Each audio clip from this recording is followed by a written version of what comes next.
My strength is writing and SEO, so that's my forte. But as far as Gutenberg goes, as you can tell, this is not a GiveWP branded deck.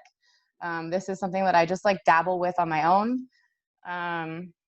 So for the last 10 years, I've been in content marketing. I was a freelance marketer before I ever got involved in the WordPress community, which was only about 2.5 years ago. So once I found a WordCamp, I met all of Team Give, actually, which is where I met Michelle, WordCamp San Diego, and then got involved in WordPress. And so as part of my job, I was supposed to be an early adopter of Gutenberg. I needed to go in and figure out what our customers would experience the second that Gutenberg hit the market.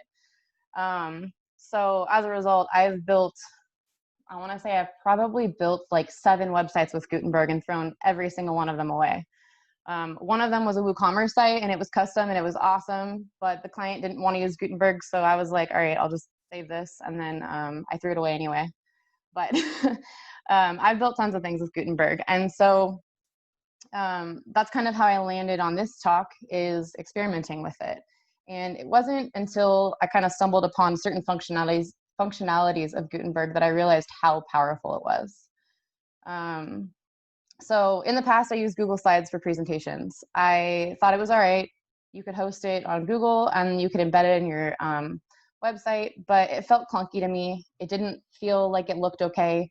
There was a gap between the top and the bottom of the screen. It didn't always adapt well.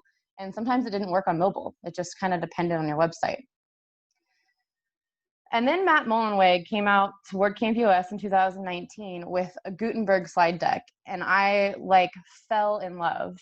It just clicked. So I had three WordCamp talks coming up right after WordCamp US that year, and all slide decks were done, but I converted them from Google Slides to Gutenberg, and I think each one maybe took me an hour to do total, which was awesome because it was the first time I had ever really used that type of function on a website in general that wasn't Google Slides or something like that. And then I really needed an online portfolio. So I had this other need, and I started researching, like, where can I host an online portfolio? Well, if you're in WordPress, the best place to host your portfolio is definitely on WordPress. And if you're in content marketing or any marketing in general, you should probably show off what you do in your portfolio. So again, I landed on this slides and presentations plugin. There just seemed to be no better option. And this is a little bit of a preview of what my front page of my portfolio looks like. So you go to my microsite and you land there. There's an introduction video, so I have that embedded, and instructions on how to get through. And then throughout the deck, you can see each page, which within the slides, you can embed Gutenberg blocks. I'll go through it. And then at the end, you can contact me and download my resume. So that was another type of microsite that I built with Gutenberg, and I thought that was awesome. But I started thinking of, like, what other things what other things could this be useful for? What other use cases does this have? And I remembered that when I worked with plumbers back in rural Virginia, they would come in the morning and they would print out gobs and gobs of paper to bring documentation with them to the field that would then get messed up because they're plumbers. So it would get covered in manure, dirt, mud, water, whatever it may be. And then they'd print it out again the next day.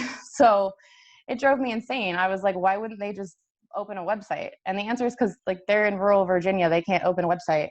And you're thinking, well, this is about microsites. I'll show you. So within what you can do with Gutenberg, you can build all types of things where you can create this website. People can go through a slide deck. Then they can print it, download it, and keep it with them. So go ahead. Excuse me, would you tell us what you consider to be a microsite? Yeah. Well, in this case, I'm just talking about a specific piece of one. But in these examples, the best one I was going to come up with is probably the documentation one. So I wanted to train my plumbers on how to use this platform to basically go to a page, pick which documentation they needed, open it, and they can either view it in a slide deck like this to learn the product, or if they just needed it with them, they can download it to their phone as a PDF. And I probably put this before I should have introduced the functionality, but does that answer your question? I'm not sure. What do you consider a microsite? I don't know. Okay. I I just don't know. considered it something small that was for a specific purpose. It could be an album, it could be a book. Another example I didn't put on here that I was trying to build out and started to with, well, I guess I am building it out with Gutenberg is creative writing. So I have, this is hosted on Tales of Tay. I have multiple subdomains with the first one is just a short story series. So instead of having a full website with all of these stories on it, I have microsites with the stories so that people just load that single domain, if that makes sense. Think of it as Okay. more than a landing page, but less than a full site. So it's something that would be like very kind of like super hyper focused on one area of your business or one area of an organization, as opposed to, you know, a brochure site or a full e-commerce site, something like that. It's going to be where you dig down into something specific or for a specific person within your website. So, you know, she's got number 4 as sales pitches. Maybe I'm doing contract work and I'm just having some kind of conversations and things going on with a specific customer. And I can put my contracts out with them there or my proposal so that they can see those things and interact with them. So that would be another use of a microsite. Okay, so is that basically just a small site and not necessarily a like a subdomain or anything like that? Yeah, it doesn't need to be a subdomain. My portfolio microsite is just my portfolio. It's just tailored.inc and there's nothing else there. Okay. Yeah. Got it. Thank you. And it also might not be for full public consumption. So you might not have it indexed because you might not want other people finding it. You might just be wanting to share it with family or with a specific customer.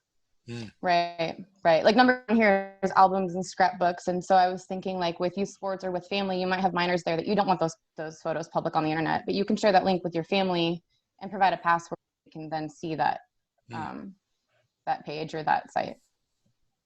Does that help, Mike? Yep. Okay, good. Yes. Thank you very much. Yeah. Thank you for defining a microsite. Yeah. So these are just the 7 that I came up with. It's not limited to this. Like I said, I'm building a story microsite right now, which came up spontaneously when I was trying to build this presentation. So I got a little distracted. So this is the plugin that I use mainly for this, and you can use a variety of plugins, but I highly recommend the Slides and Presentations plugin because it is the one that Matt Mullenweg used, and it is built by somebody who contributes to the core WordPress project. So it works really well with Gutenberg. I've never run into any issues except for before it was officially like released when it was still in beta. So it's a great plugin, and it gives you all these functions.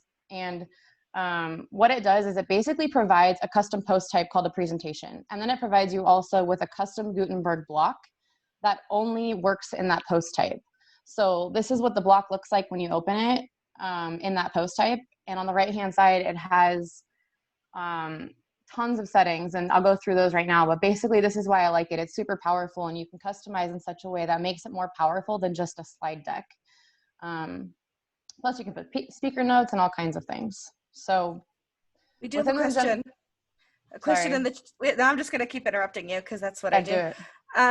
We had a question in the chat that would each of these microsites require a host and related fees? I thought this is my answer. You correct me if I'm wrong, but you could use WordPress.com as a microsite too. So there might not be any fees associated with it because the Gutenberg block editor is also included in WordPress.com. Right. Yeah. And like in my case, I'm creating multiple microsites on one domain. So technically I'm paying for one domain and one hosting service, but I'm going to have tons of sites. Still a fee though.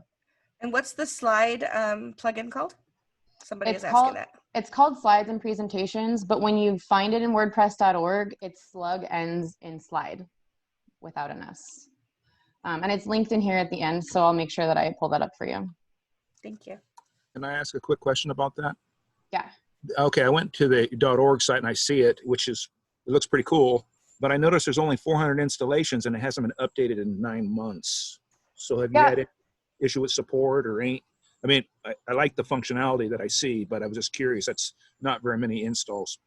Yeah, and I think because it's not one that's promoted. It was built by a core contributor, I think specifically for Matt to use. But I have talked to them in their review channel and one-on-one, and it's basically I don't know why it hasn't been updated in 9 months, but I do know that it was updated in a specific integration with Gutenberg. And so at the top of the .org page, it says you need the latest Gutenberg plugin. That's not the case anymore. They just haven't updated their page. And I think generally it's just because they don't care how this plugin performs marketing wise. They just maintain it.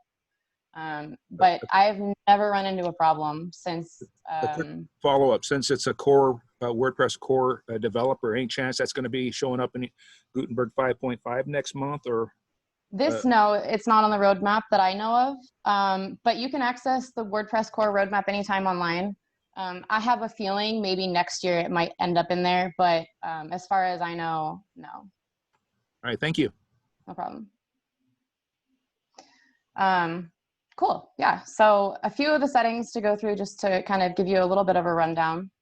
You can pick a slide transition. For this deck, I don't have any actually activated, so you won't see any of those, but you can pick a transition style, speed, and all of that if you're presenting. If you're just using it as documentation, I don't recommend having a transition because that slows it down. Progress arrows, and tongue-tied. Control arrows and a progress bar. So at the bottom of my screen, you'll see this black progress bar because my site accent color is black going across the screen. And then the control arrows are pretty important because otherwise without them, you can only use the right button, which is something I don't necessarily like, but it does provide some pretty good features. Like occasionally you'll see the right arrow bounce in the screen, which is pretty cool.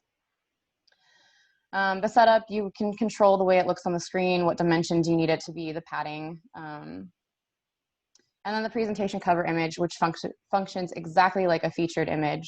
So that's not anything new, but if you don't set that, it will use your first image in the slide deck. So before I added one to this one, it had like the blinking light bulb in the beginning as my featured image. And the design settings, I really like this part because it gives you basically a mini customizer in your post. So instead of going to customizer and having to customize this post type with CSS or try to add your own settings, you can customize the way that your slide deck looks per slide deck. So you can create something that looks entirely different branding from your website if you need to, like you're creating a slide deck for a client, you can use their branding and add it in this way and not every touch your customizer, but you have all those same features in the post. And then, are there any questions so far? I'm like missing the chat, I'm sorry. Cool. I'm keeping an eye on it for you, so I promise I'll interrupt you. Cool, thanks. Sure. That brings me to your slide block settings. So that was all the post settings. That's for your custom post type, but each one of your slide blocks also has settings. So you can set all of those same things in the block itself and have each slide look different too. I haven't tested a lot of this because I'm not a designer. So, I mean, I have tested it, but it didn't look good. Just because my design choices are horrible, not because it doesn't work well. So, and then you can also add speaker notes. And the visibility section is cool as well. So if you have a slide deck that you have slides in, you don't want one client to see, you can just hide those really quickly. And I do still have keep one them in there. question. Somebody, Miroslav's asking, why would you use a plugin for slide deck presentations versus using an external site like SlideShare or similar sites, like we all use YouTube for videos? That's a good question. I mentioned in the beginning I used to use Google Slides, and I've tried a few different slide I've tried a few different platforms for slides, and each one of them, if you try to embed it on your own website, looks awkward, and it felt clunky to me. And it slows it down a little bit because it's not as it's coming from somewhere else, so it's not natively hosted on your site. But it's really just a preference more than anything. And the way that I'm using this right now is a slide deck. It can be used for many other things, like I said, so documentation and things like that. And the reason for that is, I think in the next slide, but yes, it is. So the reason I like this one is because you can export it as a PDF and then print it. And that also means that you can click a link and make this whole slide deck appear in one page where you can scroll through it instead of clicking through it. Which I like that functionality because there are a lot of people who are like, I'm not clicking through this. And you just say, okay, well, here's this link instead. And depending on how you style it, it might look great or it might look as horrible as mine does, which remember, I'm not a designer. So everything you see here is like the bare minimum that this can do. And can you guys still see my screen loading, or is it okay? This might be a little bit slow because my site is slow and my internet is also slow.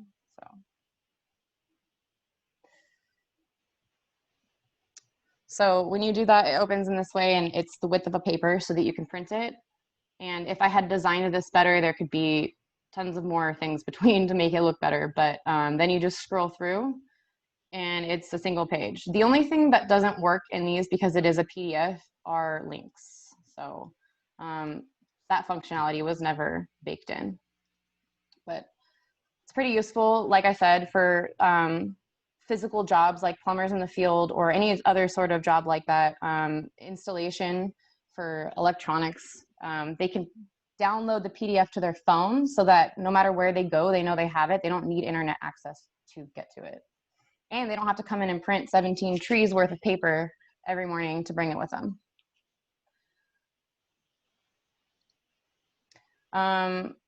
Questions? I was gonna add tons of examples, but like I said, I got distracted building my own microsite. So I didn't, but I'm happy to answer any questions and even walk you through the back end if you want. Why don't you show us your microsite and how it works a little bit? Okay, well, I'm working on the poetry one, which is why I'm gonna actually use this plugin, but my slow site.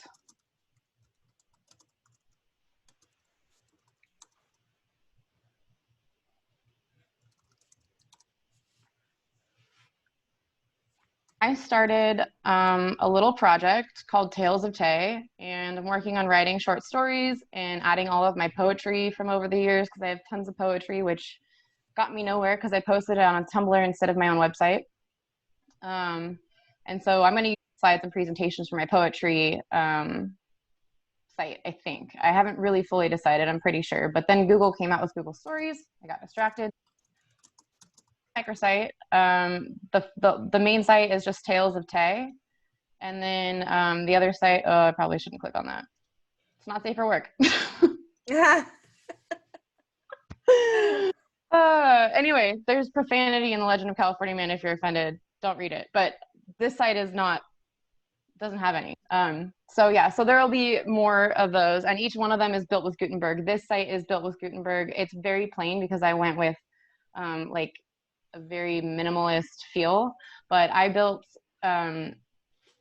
this really cool site for a sports application before where you would like scroll through and the man would run. Like it was just really cool.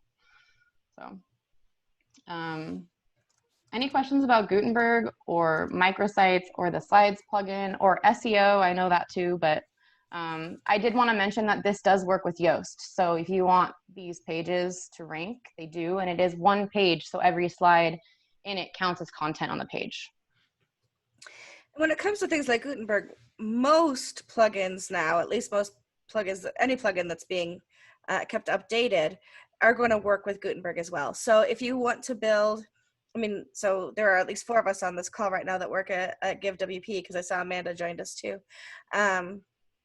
You can build a microsite for fundraising. And you can use Gutenberg to do that. And you can use the free version of GiveWP to connect with either Stripe or PayPal and build a fundraising site, whether it's something like a GoFundMe type site, you're trying to raise money for, you know, grandma's kidney surgery, or you're trying to raise money for like a sponsorship, like an art site like Taylor's showing you right now, so you could be a patron of her website, or you're trying to, or maybe your church doesn't have a website, you have a Facebook page, but you want to be able to take money in through different ways. You could build a microsite just fundraising for a church. So there's lots of different ways that you can use different plugins within the block editor to create these microsites as well. So for example, if you wanted to build that album site. So you want to build, you're gathering all these photos up from your different family, and you want to show all of these different great photos. You can use any one of those plugins that do galleries, and you could use a gallery plugin within Gutenberg or you could use, I don't, does the Gutenberg even have its own gallery now? I can't remember. So you could use the Gutenberg blocks to build a gallery and have all of those. I'm building a website at WordPress.com, and I'm using the block editor to create a recipe website to put all of our family recipes for my daughter and the rest of the family. And so I'm creating a recipe book online through WordPress.com and the block editor. And that's a microsite in that it's very specific for a very specific person and very specific purpose. Yeah, that reminded me, somebody mentioned Cadence. They used the Cadence builder before, and Cadence has Gutenberg blocks. They were one of the first companies to come out with blocks that worked really well with Gutenberg, and half of what I build with Gutenberg is made with Cadence blocks. Nothing on my new site has Cadence blocks, but this one does, and I think these are all Cadence blocks right here. And like you saw, I had a video embedded on the first slide, so you can embed pretty much anything like you would in a normal page. It just comes out formatted as a slide, which is really cool. Podcasts, videos, there's all of everything you can do with a page you can do in the slide deck, which is pretty awesome. Can you explain the Cadence block? Terry's asking, what's a Cadence block? So Cadence Themes, which has the Cadence block builder, came out with a plugin, and we can go find it. Or what it's called. I think it's called Cadence blocks or Cadence Themes blocks, but they have just a lot of more customization within the block that you get with the native Gutenberg editor. Granted, they are adding a lot of functionality in the native Gutenberg editor, but it has much more powerful, I don't even know how to explain other than customization. You can change so many things about the block within the back end of your posts that you can't normally. And then they have, what I like is their row block, which can help you kind of control the width of the page a little bit better, or control where that piece of content is going on the page better, because that's some of the things that people struggle with Gutenberg is where their thing is on the page, controlling that, adding rows and other formatting that isn't as easy to control without a special plugin, which they're adding a lot of that more and more into Gutenberg, but the Cadence block just makes it easier. Yeah, I don't think it's exactly like a blurb though, Terry. I think it's a little bit different than that. So it's just more controllable block. It's multiple blocks. Sorry. So it's like a pack of blocks. Mm-hmm. So it gives you their builder. Isn't the Cadence theme for free? You can get it for free, which really isn't a page builder, but acts like a page builder. And then you've got the Cadence block plugin, right? So I had never actually used their theme. So I use Astra Theme Pro. Yeah, and it I works. use Astra too. But, oh, really? Yeah, I love Astra. But they have a Cadence theme also, which has a lot of functionality that acts a lot like the page builder when it's actually just a theme and it's free. Yeah, that's what somebody was mentioning earlier that they use. And so what they did is basically their builder, they converted into blocks. So you get all of these blocks for free, and then they have a paid version as well. I use the Cadence blocks. This is Julie, and I have the paid theme. We have a subscription, and you can use it for multiple sites, so you don't have to repay each time. But it has all these individual blocks that are just really easy to use, so that you can customize. Like you can do a button for your call to action, and it can have all sorts of customization for that, and the way you do your blocks. And for a relative newbie, it's just awesome. It makes the opportunity to make things look prettier a lot easier than anything else I've ever used. Definitely. I think I was able to create a parallax scroll effect with the California bear, where it would change colors as you went down the screen with their blocks, because it has like image background settings that you can select. It's really cool. That's awesome. Taylor is a pretty much, as far as the people in my sphere, an expert with Gutenberg. So if you have specifically, maybe not microsite questions, but Gutenberg questions, now's a good time to ask those too, because in the past, when I've been able to kind of show you Gutenberg and give you some walkthroughs, you know, I'm just doing the best I can, but she has a lot more experience than I do. So while she's here, take advantage of that.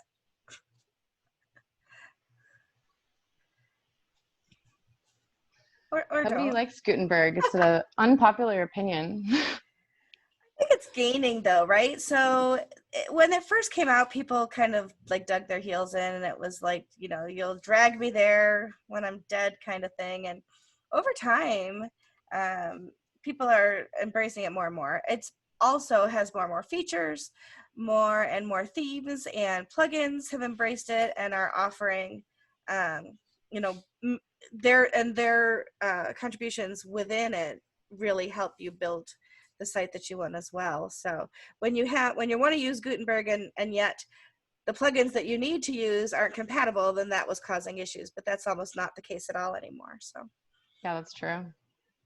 it makes a difference for sure. And I'll tell you what, I almost exclusively blog with Gutenberg now. So I'm not, even if I'm using Divi on a site and I built pages with Divi, all my blog posts are done within the Gutenberg editor, the block editor. Yeah, we use the classic editor still on one of our sites at work, and it slows me down every time. I am so slow writing in the classic editor. Mm-hmm. I'm finding a lot of popularity with Gutenberg these days. Since about March or April, that release, it seems like they turned the corner, and what's expected in August. I think it's only going to get better. Mm-hmm. Are there? Exactly. Are there? So I have a question. If I build a slide deck with this, is it going to be accessible? Assuming that I put my tags in where I need to put tags and so on. Yeah, I went through it in a way that like I hoped it was, and I asked somebody else to check for me with the right tools like a screen reader and things. I think it is. I have not like triple confirmed with somebody who is like an A11Y person, but Okay. It works the same way as like your page would read. I just haven't checked what the slide tags themselves do to that, if that makes sense. Okay. Mm-hmm. Terry, you had a question? Yeah. Are there, like I find Gutenberg, the few times I've used it, to be kind of like the classic editor, but without any themes. Are there themes that you can use for, I mean, you know what I mean? Yeah, totally. And some themes, not all themes are created equal, right? And not all themes are built with Gutenberg in mind. So there are some that have, and basically with Gutenberg, the way that themes are probably going to go is controlling the way your customizer works and how you can customize your site. Okay. And so a lot of themes have started doing that, where you have customization over how Gutenberg looks on your site. One example is Astra. Yeah. The CSS part. Okay. Yeah, and that's always in your customizer, but there are themes that help you control Gutenberg specifically better. Astra is one of them. It starts free. I use the pro version, but it was one of the early adopters of having like settings for the width of your Gutenberg block content and things like that. And it works really well. And I know that like Divi, obviously Divi works well with Gutenberg, and all of the main ones do. As long as the theme is well supported, it should work with Gutenberg. Okay. I was looking around for a theme today, and I went through a lot of them, and I was surprised with all of them. Well, now I didn't really get into Gutenberg that much, but I use Gutenberg exclusively. I was surprised when I came across one theme of the maybe dozen or more that I looked at that seemed to be not fully Gutenberg friendly. So I think Gutenberg is here to stay for sure. Yeah, definitely. Where were you looking for themes at? Basically in the repository. Interesting. Yeah. If it's not fully Gutenberg compatible, it might just be that they're struggling or they don't have the team to build it, because it is a tough thing for teams to build it out, to adapt. At least it was when it came out. It was a huge deal.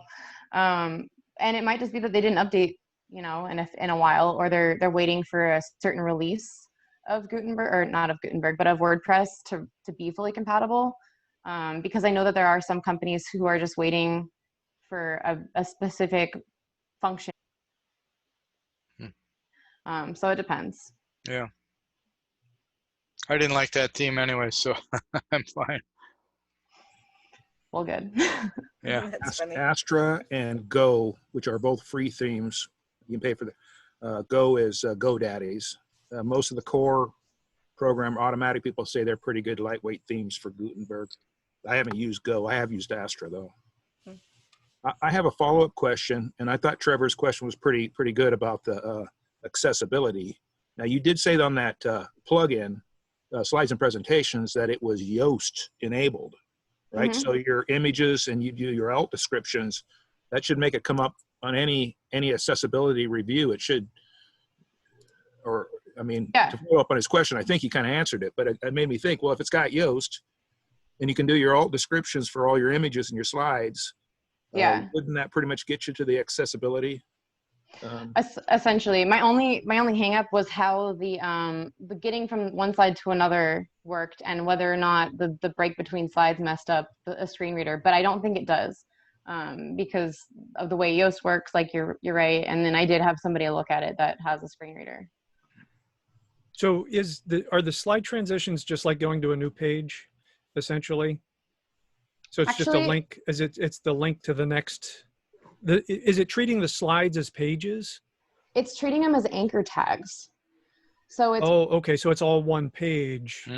Which I thought was cool, because when you think about having like SEO benefits, you want it all to be on one page. You don't want that to be separate pages. Right. Yeah.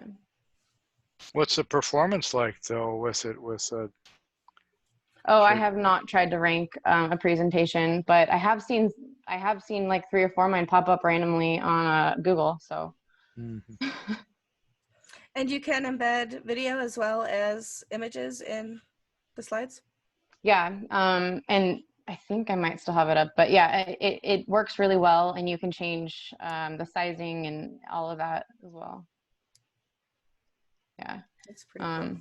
I think I had 2 videos embedded on one presentation, so it worked pretty well. And I know you've embedded audio as well, because you have that podcast thing. So yeah, right. I had some podcast widgets in there, and can't remember what else, but lots of stuff. Anything you can embed with a regular Gutenberg block, you can put in those slides. So I could have had a donation form if I wanted. I have a contact form in my portfolio on the last slide. So it's very cool. So there was a question in the chat about the cadence block versus Divi. I don't know if you answered that or not. Didn't. No, that was mine. It wasn't versus Divi. It was like as in Divi. It's similar to Divi, because Divi is like its own page builder, where Cadence Blocks is working with the core block editor. But I'll let Taylor. She probably can answer that better. Yeah, I think you guys already answered that. That Cadence Blocks is something different than I was trying to compare. Just from looking at what you had up there, thinking that maybe it was like blurbs that are used in Divi, but Cadence Blocks or something else. It would be like any of their, I think they're called widgets in Divi. Any of their widgets would be a block. Okay. Good. Now, I know somebody else asked earlier, and forgive me for not remembering who it was, if you had to treat microsites like subdomains. And absolutely you don't have to, but you could. So you could have a series of microsites that are subdomains, and you could have microsites that are in multi-site. So if you, for example, were building a speaker bureau, and you wanted each individual speaker to have their own microsite, that could be a subdomain, or it didn't have to be a subdomain. So it depends on how you're organizing information on your website. how you want that information to be accessible to other people, how it's indexed, how, there's just so many questions that can go into it. And you all know my answer always is it depends, but it also depends on what your goal is and what your purpose is. So it could be subdomains, it could be spun up on their own sites, it could be on WordPress.com, or it could be like a series of landing pages that are a little more robust within your own website too. So you could you do it like for any domain, right? You could make it a microsite, but kind of a waste to have a whole domain for one little microsite. Maybe. Not necessarily, it depends on the purpose. Okay. Yeah. And like I was gonna try to build out a couple of examples for you all, but that's how I ended up with this rabbit hole of starting my own microsite short story. I launched a podcast this weekend because I was preparing for this talk. So thanks, guys. I love it. I love it. That's great. What other questions do you have for Taylor? We got to let her go back to work at some point because she's actually still on the clock out in California. And as always, go ahead. No, go ahead. I was going to say, as always, we can open up the topics beyond what our primary topic is today, too. So if there's other questions that seem tangential or unrelated, feel free to throw them out there. Taylor probably knows the answer to those, too. And as a content strategist, she's also an amazing writer. So if you have questions about blogging, if you have questions about building content, etc., now's a really good time to ask those as well, because there are quite a few people in here who do that, but Taylor is like, she's the queen of it all. We do have a question in the chat as well. Are there examples of subdomains that are microsites using Gutenberg with slides, as we've discussed in this training session? Are you aware of any, Taylor? I am not. I will have one eventually, but it's not up yet. The only one that I know of right now is my portfolio, but that feels super self-promoting, and I'm not even trying to promote my portfolio, so don't click on it or go to it, please. Well, let me ask you a question about blogging. So I do a lot of writing for you at Give, and of course I do a lot of writing for other organizations and myself. And back in the day, as we say, it was always you needed about 350 words, to be like the target, at least 350 words, I should say, and images with alt tags, etc. Is there like a sweet spot for the number of words that we're looking at today in blogging versus what we might have looked at 5 years ago? Yes and no. Comparing to 5 years ago is like comparing the inflation rate on money. It's a little bit difficult, and there's a lot of factors that go into it. But as far as what works today, there's this great article on backlinko.io. I don't really know the exact domain, but I know Amanda does if she's still here. She is. Cool. Yeah, maybe you can drop that in there. There's a great article about the right length of articles, the right length of your titles, and it really depends on the article type and the content type. So at Give, we try to aim for 1,000 to 2,500 words, which is a gigantic gap. And it really depends, because we do have articles out there that are 300 to 500 words as well. And those perform great. So it depends on your purpose and why it's out there. The main thing to remember with the length is, did it serve its purpose? Did you answer the questions? And did it make sense? So if you go in there with the mindset of the person who will be reading the article instead of the person who wrote the article, you get a little bit different perspective. And that's the way that Google thinks as well. So the length of the article should really just make sense. And that's the answer that nobody wants to hear. But that's the truth. Write for the purpose. Don't write for, the purpose is not SEO. The purpose of your article is whatever your content in that article is. Yes, you want to incorporate SEO into it if you're trying to drive traffic to that specifically, but you should always be writing for the purpose and the intention of that article for the audience that's receiving it, correct? Exactly. And that being said, like I do have an average. My articles always end up probably somewhere between 1,500 and 2,000 words because I always write the same type of article pretty much. So it just depends. And like news announcements, you don't need to drag out a news announcement for 2,000 words, but it needs to be long enough. if you're blogging about technical things versus a recipe blog. I don't know about you. When I read a recipe blog, I'm looking for the recipe. I don't care whose grandmother it was. I don't care how many different times they tried it. Just get me to the recipe so I can see what the content is. What are my ingredients? How long do I have to bake the thing? You know, and how many does it serve? Kind of information. I could care less about, you know, your grandma Susie who what color apron she wore when you first made that recipe with her. And so putting all that stuff in there just as gap filler and trying to pad your article with more information so that it rises to the top of something is just annoying as everything. So make sure you're writing for what people really want to hear or want to see. A good example from our blog you wrote is the fundraising ideas article. Like, we don't ramble on about the idea, we just give the steps and move on. Whereas I think a 3,500 word article about something technical with WordPress, that's, once you get through it, you realize you read 3,500 words, but as you're reading it, it doesn't seem that long. Right. Yep, exactly. Other questions, other topics, other things to discuss? Such a quiet bunch today. Anybody interested in talking about WordCamps and online events and consumption of that? Sarah, are you still there? Uh-oh. Your audio sounded really weird, Sarah. You want to try that again? Oh, yeah. No, you sound like Minnie Mouse with a cold. Drowning Minnie Mouse with a cold. Yeah, let's try that again. Or maybe I can switch it over to Trevor. Let's let Trevor talk while Sarah fixes her audio. Trevor, why don't you give us a commercial, a long form commercial. It could be the 60-second variety versus the 10-second about WordCamp. I always say WordCamp US. Sorry, it rolls off my tongue now. WordCamp Rochester. Sorry about that. Yes, WordCamp Rochester is still running. So. Oh, that hurt. That hurt. Come on, dude. Sorry, I had to say it. Yeah, so we've got about 15 speakers. I think they're all up on the site at this point. If not, they should be up soon. We've got some local people. We've got some national people. As Sarah said, the tickets are available now.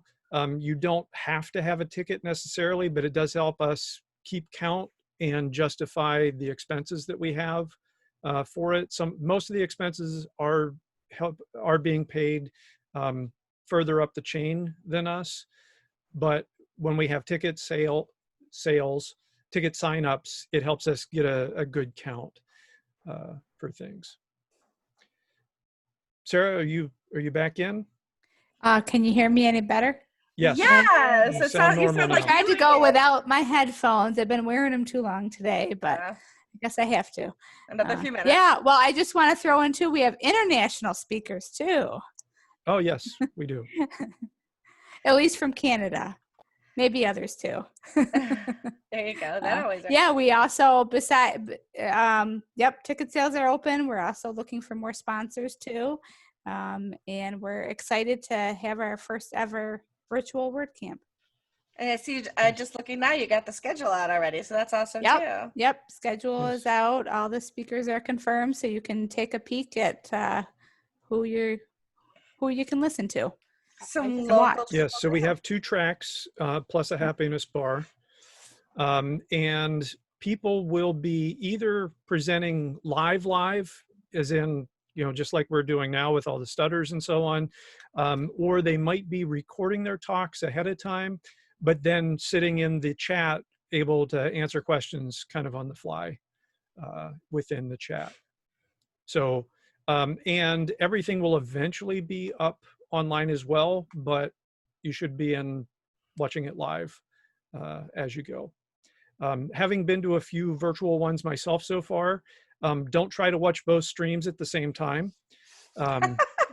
I quickly burned out my brain the first one that I tried doing that. I was going back and forth and I didn't learn anything from it. But if you sit and focus on one and then you can go back later and watch the other, I think that's the way to do it. Well, Did we'll we have- also be looking for volunteers. We don't quite have that ready yet as far as what virtual volunteers are going to look like, but definitely we'll be needing some people to help be room moderators or track moderators. And also to help with at the happiness bar. Is there training for that room moderator thing? Yes, when we figure it out, yes, we will. Yes. Okay.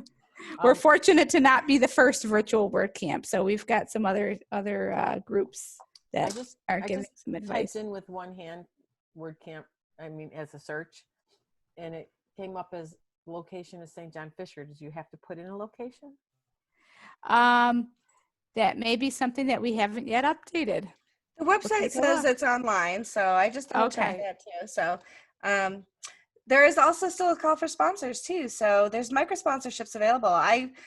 WP Coffee Talk has micro-sponsored WordCamp Rochester this year. So I think it's $100. You can do a micro sponsorship.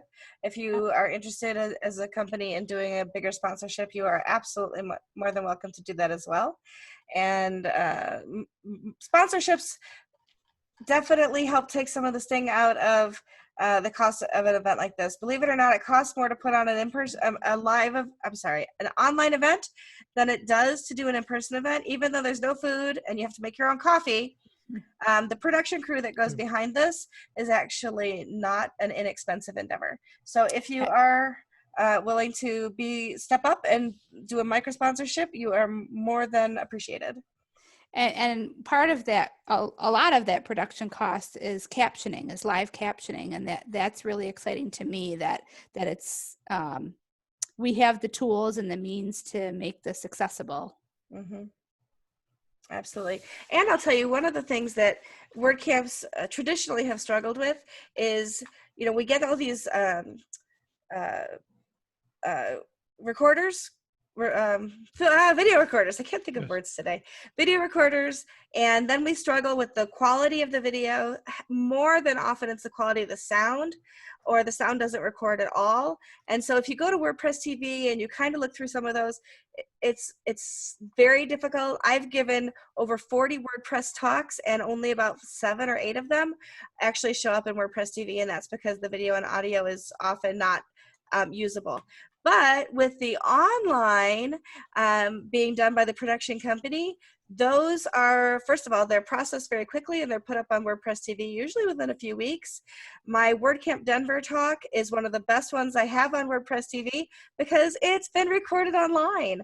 And so the recordings that we're able to get from the virtual camps are creating some really, really rich experiences through WordPress TV as well. So it's another plug for why the online is a really good opportunity. Do you know what platform or what production company you're using for that? Are you guys using Blaze? Yep, Blaze We are Streaming using Blaze. Media, and then it's white coat captioning. Yeah. Yes, and they did WordCamp Kent, and I believe they also did WordCamp Denver. They did. Mm-hmm. And they did Santa Clarita as well. Those videos turned out great. They did. I haven't watched mine yet because I can't watch myself afterwards. I just can't do it. But if y'all want to check it out, it'll be there. The reason I looked at the Santa Clarita one was to find a picture of myself for my website, because I didn't have any of me speaking. Makes a difference for sure. For sure. Other things in WordPress going on. So as you heard, WordCamp US was canceled this year. It was bittersweet. I'll tell you honestly, as one of the organizers for WordCamp US, it did break my heart a little bit. I did get, over about 2 weeks heads up on the decision-making process. I was part of that decision-making process as a squad leader. And so I had some time to grieve it before we had to put it out there publicly, which was helpful. And then I also wrote what you saw out in the media for that. So yeah, it's sad, but it's one of those things that was a decision that I think was the right decision to make. So if you have any questions about that, I'm happy to answer those as well. I also want to ask, I know that this room doesn't represent all of our local Meetup or our international friends that attend here as well, but we were going to, originally on the calendar for next month, would be to do a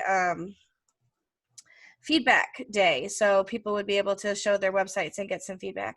I'm not sure if we still feel that that's something that is a good thing to do virtually, if it's better to do presentation style and I could bring somebody in from another company to do a presentation. Do y'all have a desire to see something in particular? Do you want to try to do feedback? I'm just not sure with like everybody trying to talk or how to do that. Especially when somebody's got their screen up, it's hard to see who wants to talk. So that could be more of a struggle, but I'm willing to try it if that's what we want to do. I'm also willing to bring somebody in or have one of us present if there's something pretty exciting or there's a topic that is something people want to hear. I saw a lot of people unmute themselves, so let's hear what you got to say.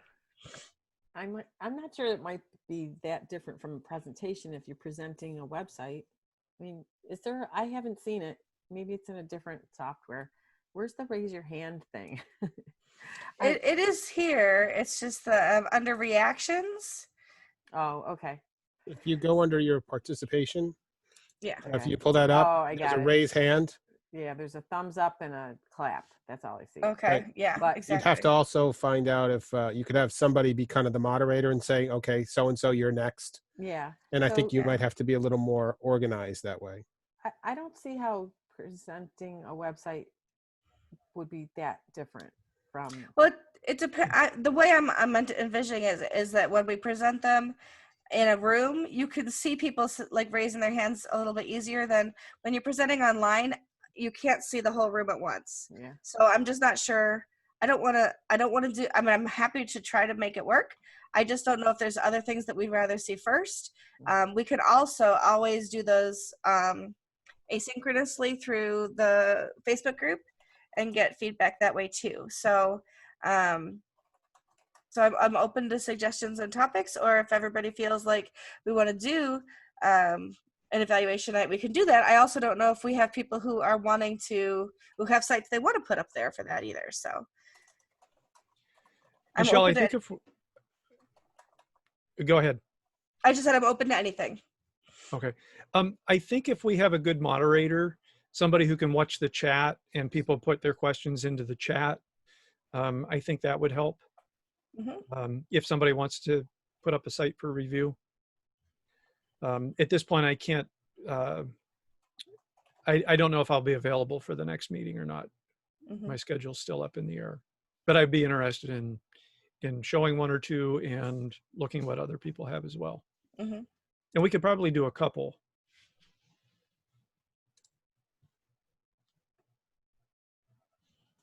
Yeah, we probably could. I always seem to find it was very helpful when I had my peer review. Mm-hmm. So I think if there's people who are at that point in their getting ready to release their website, or they want to look at, doing an update on it, this is a good time to do that. If you have enough people who were ready to do that. All right, so I'll put it out in the site and on the Facebook group and see if there are people who have sites they'd like to put up for review. I'll give it a deadline too, so that if nobody does have one, then I have time to find another topic instead. Does that sound reasonable? Okay, cool. I'm, like I said, I'm happy to do that. So, awesome. Other topics and things for tonight. We have a lot of time left. Of course, we don't have to use it all, but we generally budget 2 hours for our meetups.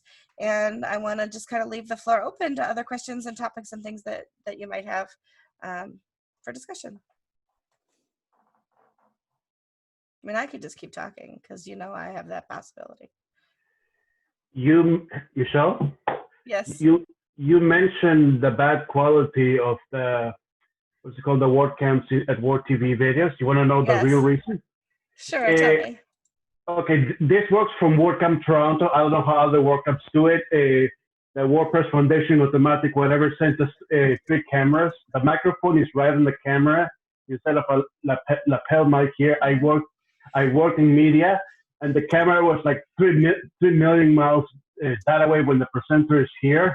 So that's why the audio is the most horrible thing. Every time I was volunteering, especially I was crying because that's the most horrible audio setup I have ever seen. That's why you always put a lapel mic when you closer to your mouth when you're speaking on your videos too. And if you do in a YouTube presentation in a video, always have the thing instead all the way back here or somewhere else. That's a lot. That makes the audio a lot better. You know. Got it. That's it. Thanks. I know I struggled when I was doing the recording in one of the rooms between trying to get a good image of the person speaking or the presentation. You couldn't get both. Yeah. So if you lightened it up to get the person, then you washed out the presentation. So I think it's kind of like maybe there needs to be some guidelines explained to whoever's doing the work that what they should be doing. Like as soon as the lights go down, don't try to get the image of the presenter and only record the presentation. Just my own thoughts. Or vice versa, because the presentation, usually the slides will be available that we can link to. Yeah, but don't you want to kind of be able, you don't want them washed out. Yeah. Yeah, right. It's hard. It's very hard. Yeah, I agree. The presentations, the slides on the screen are usually a lot brighter than the presenter. You can't be filming both. That camera is going to be crying and crying forever, and it's going to hate you forever.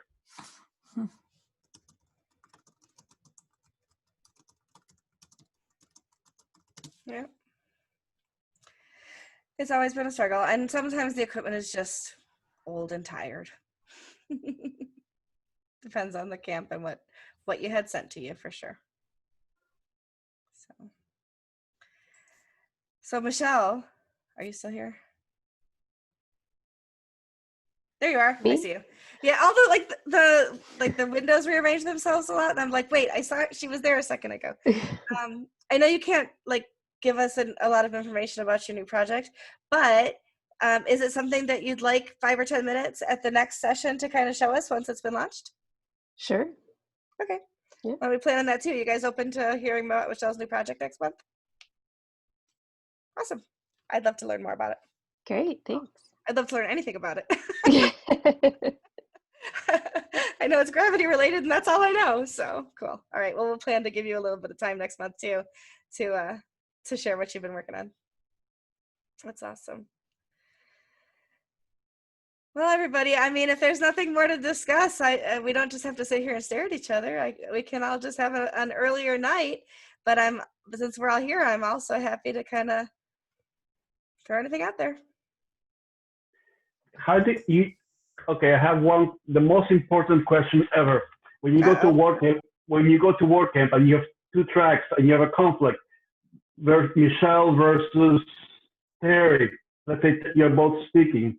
How do you pick? What's the secret? You pick the hallway track. Coin toss. I've done that. I've had a conflict before. I'm like, I can't. I'm torn between which I want to do. Which one are you more likely to watch on the recording of later, and then watch the other one now? Yep. Okay. Find a buddy and share notes. Yeah.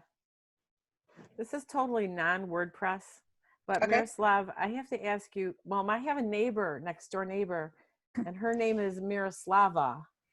And they're Ukrainian. Are you also Ukrainian? Croatian. Miroslav is the male version. Miroslava is the female woman version. Yeah. All Slavic names have a male and just add an A for the female version for the most part. Not all. Okay, I had to ask. I know it wasn't WordPress related, but thank you. Is our next meeting on Labor Day? Is that what it's scheduled for? It is, isn't it? Let's not do it on Labor Day. Do you want to do it the Monday after that? I assume, even though, most of us are probably still doing the stay-at-home thing for the most part, I'm happy to move it off a week because September 7th was the next date. Yeah, why don't we move it to the 14th? Is everybody okay with that for the most part? Rather than have it on a holiday? Okay, I'll reschedule it. I mean, it'd be one thing if we had to reschedule rooms and things, but this is, yeah, we don't have to do that. So, okay, so the 14th instead. Thanks for bringing that up, Michelle. That's good to know. And then October 5th and November 2nd, is there any, those are like open right now. Are there any topics that you're all interested that I should start looking for speakers on? Because I'm happy to do that. I just kind of want to know what you're interested in learning about. I'd be interested in the October date of having just some discussion on follow-up of WordCamp for anyone who joined and to give some feedback. Yeah, we could include that for sure. Are there other topics that we should also have though for a presentation? You gonna leave it up to me? Because I'll find fun stuff. Terry, good to see you.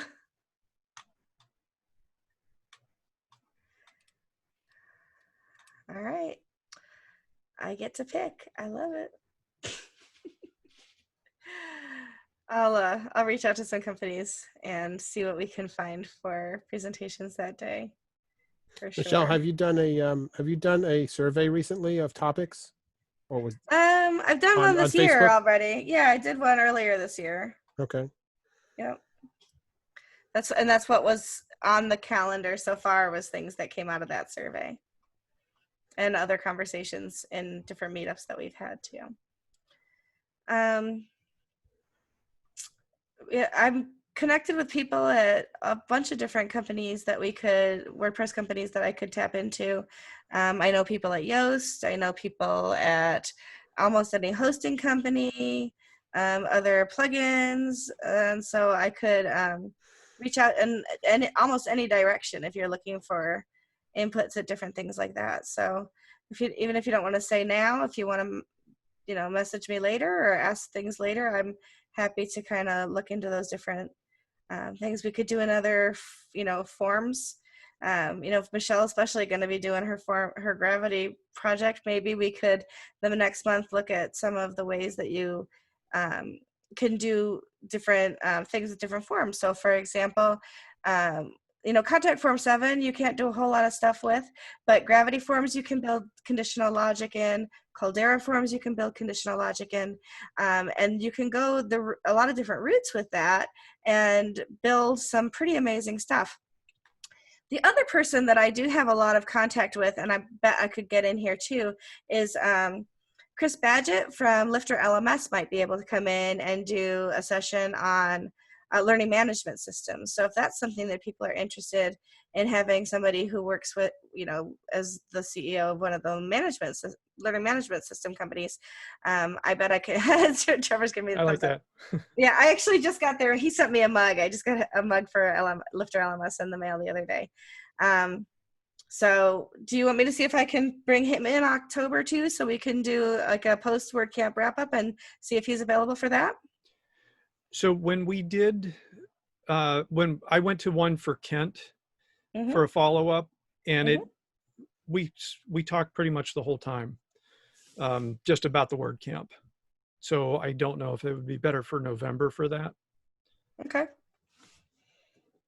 The other thing is, you mentioned Yoast, and since SEO is constantly changing and it's always an issue for all of us, that might be a possibility at some point.